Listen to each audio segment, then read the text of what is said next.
Homegrown talent was a United tradition, but Ferguson took it one step further. Among his crop of fledglings were to be found not one genius, but two.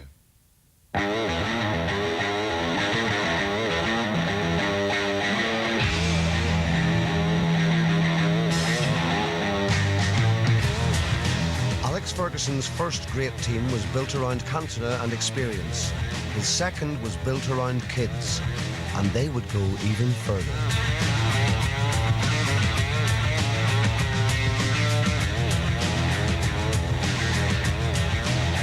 The first young star to emerge was Ryan Giggs, the new George Best. Well, first of all, he excites the crowd. As soon as he gets the ball, they expect something, and most of the time he delivers it. And he just wants to take on players, and that's how I was brought up when I was a kid.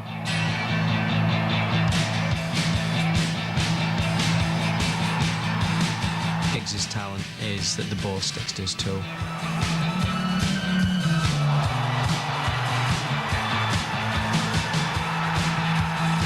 There's not many more beautiful sights in any sport than the sight of Ryan Giggs wiggle as he flies down that wing.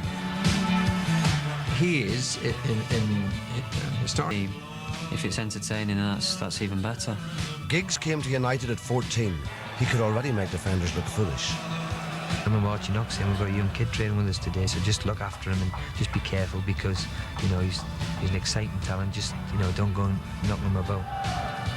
Even at 14 and playing against Viv Anderson, you know, and he's taking the mickey out of Viv, to be fair. I think Viv had lost his temper in the finish, trying to kick him. This is Giggs, and that's absolutely brilliant. And Ryan Giggs confirms his ever-growing reputation. He was the next George Best, and that elevated him to a completely new plateau of stardom. Everything changes but you. The girls fancied the pants off him. The girls loved Ryan Giggs. He was the first of that lot to start sort of celebrity girlfriend type things. Giggs was the person that did it all in a way before Beckham. Ryan Giggs would be advertising Quorn burgers, you know, like really dodgy adverts. So get on the ball. Get burgers and bangers from Quorn. You think, oh, I shouldn't have done that. And Giggs is in the box! Everyone wins a photo of Ryan Giggs! It was when you were at that age that it felt right. Giggs always looked uneasy and read his lines very deliberately from the auto cue. It's been a really busy summer for us, as we've just been on our pre-season tour. He was not a man who was comfortable with that side of things. Whereas David Beckham just loves the camera, and the camera loves him. He is the film star to come. But once upon a time, Beckham was just a kid desperate to play for United. Just brilliant. Signing the paper and that. Just couldn't believe it was happening.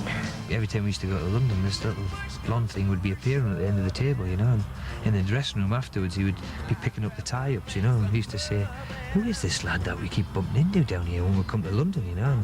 And lo and behold, it turned out to be David, you know. I'm sure he can remember it himself, but it was all the part of making sure that he signed for Man United.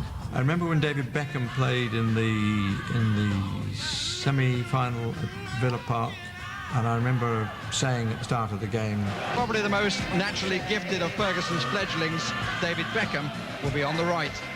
He's the one player who you see covering every inch of that pitch. When he thinks ahead and he sees plays develop. He knocks the ball in from 30, 40 yards and wins games for you. Pele tried it in the 70s World Cup. Pele.